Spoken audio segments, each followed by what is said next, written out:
Hi, and welcome to Business Law, and we're going to be talking about consideration today. Consideration is when you exchange things of value. So what a person demands and must receive in order to make a binding promise. So each person must either act or forbear, meaning they give up something they have the legal right to do, and it must have some type of legal value. There are different types of consideration.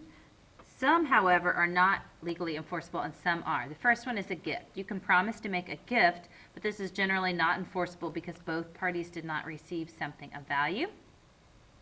We also have illusory promises, and that's where somebody inserts something, a clause in the contract that allows others to escape that legal obligation. For instance, I'll paint your house for $20 an hour if I have time. So the if I have time allows them to escape making that an illusory promise. So that contract would not be binding.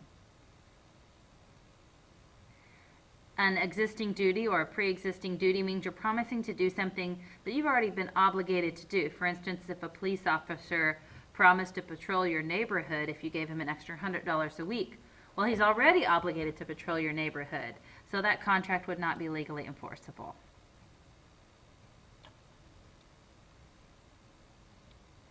Past consideration is an act that's already been performed.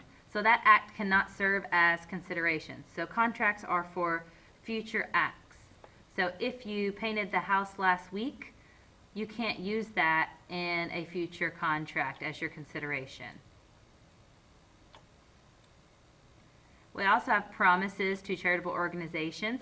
Courts will enforce these because the organizations rely upon your promise to pledge, and they have things that they plan on doing with those pledges. So the courts would consider that consideration.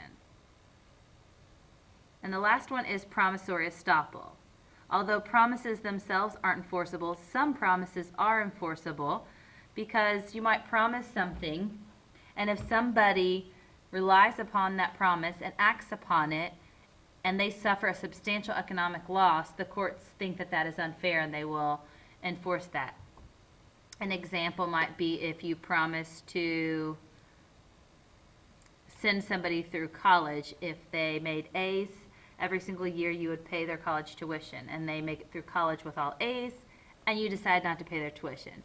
They relied upon what you said, they acted upon it, and they suffered a substantial economic loss. So the courts would enforce that promise if it can be proven.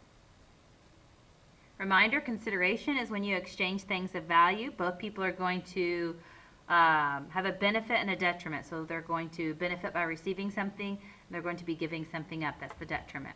I'll give you this $10 pizza in exchange for your $30 jacket. So do items have to be the same value? And the law does not require items to be the same value. So this would be an enforceable agreement. Each party must have a benefit and a detriment. Benefits what you receive, detriments what you give up. Let's do the first example together. You offer to give your sister your iPod if she passes math class. The benefit was nothing. The detriment was the iPod. So you gave up the iPod, but what did you receive? When Bob began college at the age of 21, his grandmother promised to give him $1,000 at the end of each of the following 4 years if he remained in school and refrained from smoking and or chewing tobacco. She also promised a bonus of $1,000 if and when she received his bachelor's degree of science. Are the grandmother's promises legally enforceable? And the answer is yes, due to forbearance.